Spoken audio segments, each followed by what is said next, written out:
Anchor Monika से सुने समाचार। विपक्ष पार्टी के उम्मीदवार को हराना है तो मेरे खिलाफ आएंगे। जदयू उम्मीदवार देवेश चंद्र ठाकुर।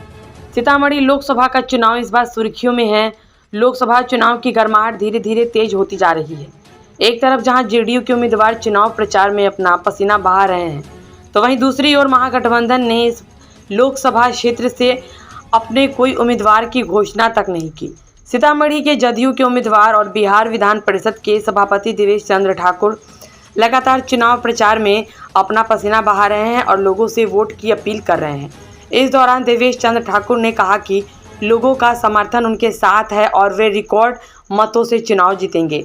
एक सवाल के जवाब में उन्होंने कहा कि महागठबंधन की कोई भी नेता हार के डर से अभी अपनी उपस्थिति दर्ज नहीं कर रहे हैं। बाइट देवेश चंद्र ठाकुर, जेडीयू उम्मीदवार।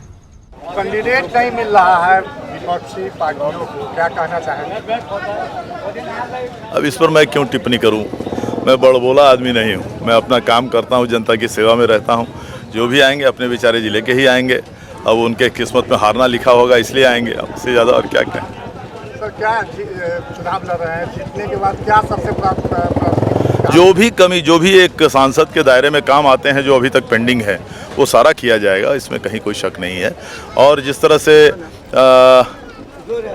आदरणीय नरेंद्र मोदी जी ने जिस तरह से अयोध्या का विकास कराया है, जिस तरह से भगवान राम को वहाँ पर फिर से पदस्थापित किया है, प्राण प्रतिष्ठा हुई है।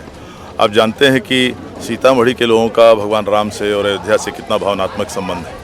निश्चित रूप से उसके बाद हम ध्यान आकृष्ट कराएंगे आदरणीय नरेंद्र मोदी जी का, पूरे भारत सरकार का, पूरे संसद का, कि इसलिए अयोध्या की कहानी अब ख़त्म हुई, पूरी हुई। हम लोग बहुत खुश हैं।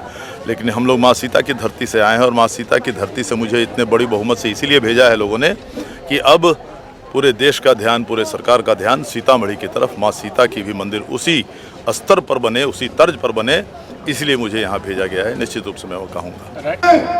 500 वर्षों की जो सोच थी, जो विचार आपके मन में था, दिन रात जो आप भगवान राम की आराधना करते हैं, वो सपना पाले थे कि हमारे राम लला का जो भव्य मंदिर बने, वो आपके एक वोट से बनकर तैयार हो गया। पिछले महीने 22 तारीख को जनवरी में उसका प्राण प्रतिष्ठा हुआ।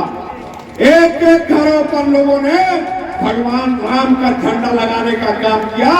एक मन में, लोगों के मन में सपना था, वो आपके एक वोट के कारण हुआ है।